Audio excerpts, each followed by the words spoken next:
Welcome to my top 10 games of 2019. Now, when I go through these games, I'm going to do each and every entry into this list in one breath because, again, I did it for my TV show once, so I might as well have some consistency in this listing thing. So at number 10, it's The Legend of Zelda: Link's Awakening.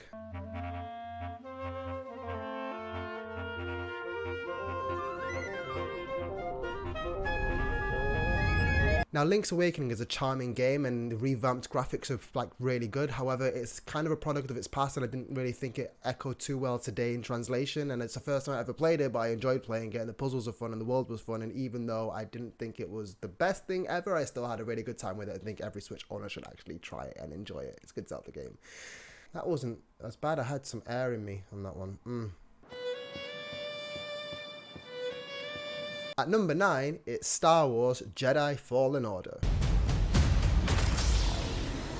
This game was a joy to play and it was a true core Star Wars experience with endearing characters, fantastic story. However, the amount of bugs and little issues and the fact that the world itself wasn't that great to play in, and I think it was a half-wasted opportunity. It was a good effort at first. I think it's a game which is worth playing as a Star Wars fan and an action game fan, but it's not the best.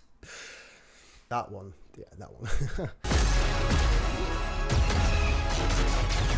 At number 8, it's Control.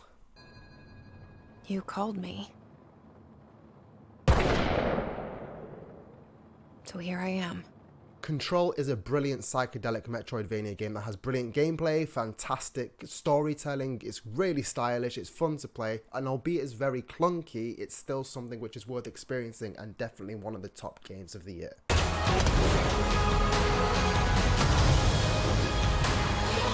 At number 7, it's Fire Emblem 3 Houses.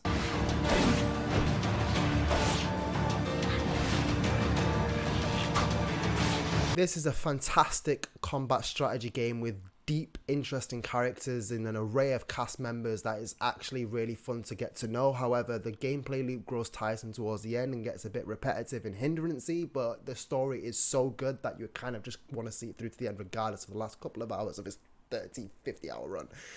Oh god, I felt my heart on that one.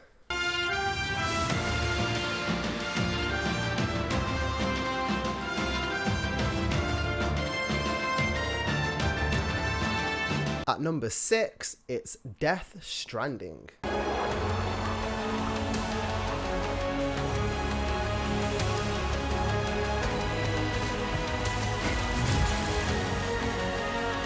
Now, Death Stranding is a fantastic environmental puzzle game first and foremost, and once you approach it like that, it's actually just a puzzle game with a brilliant story that you just kind of want to see out through the end, and the different environments make it more engaging. And even though it's got a bloated final third that's exposition heavy, it's worth it for the entire experience, and it's a really good puzzle game. Did you even hear that last word?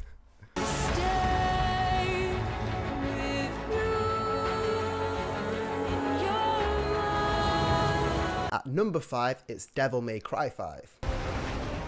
You will regret being born useless and human. DMC5 is a phenomenal action game which has 3 core characters that each controlled uniquely and brilliantly, and they're all fun to play with, and the action is bombastic, the adventure and the scope is phenomenal, and its second half is a bit weaker than the first, but overall the game is one slick, stylish action game. At number 4, it's Gears 5. I'm not gonna lie, it's real ugly out there. Down! Can we watch each other's backs? Like always. Gears 5 is an astonishing entry to the Gears series that is full of emotion and depth, and Kate is a fantastic character to follow. And even though the open world sections are a bit bland and there's not much to do and they kind of break the pacing, the actual core to core gameplay loop between those sections is 10 out of 10. At number 3, it's The Outer Worlds. Some people want you to be a savior, a shining beacon of hope. Those people clearly haven't met you yet. The Outer Worlds is a phenomenal RPG space adventure that's filled with fantastic characters, great writing, great voice acting, great gameplay, fantastic weapons, great choice-based stuff, and the consequences are true, and your choices matter, and the story is key to you, and the abilities are fantastic, and it's just a great RPG. Great. Oh, what can I get you? Some soap? Everyone loves soap.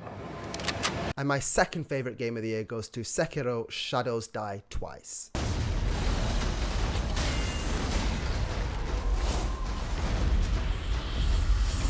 Sekiro is the most satisfying game I've ever finished, with a difficulty curve that's astonishingly hard. However, the combat is so perfect, the enemy variety is so good, it's so robust, it's so goddamn awesome to play that I think it's one of the best games you will play, not just of this year, but of this generation itself. I think a burst of organ.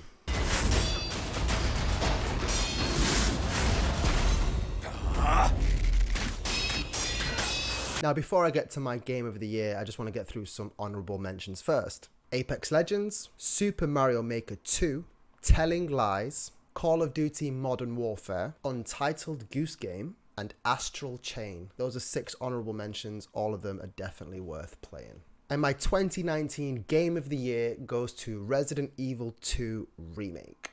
Surprised you made it this far. Need info on my extraction. Survival's your responsibility. RE2 is a phenomenal horror survival game, and I think it's the best horror survival game I've ever played, the best zombie game I've ever played. It's just one of the best horror experiences out there, in my opinion, and I think it's worth playing because it's running on all cylinders in every department, and the only thing that's outdated is its story, but that's a product of its time, and everything else is just perfect.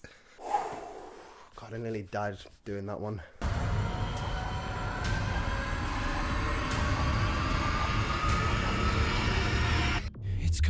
It's coming back! Those are my top 10 games of 2019. Yeah, it was a good year for gaming. 2020 also looks astonishing, so should be good.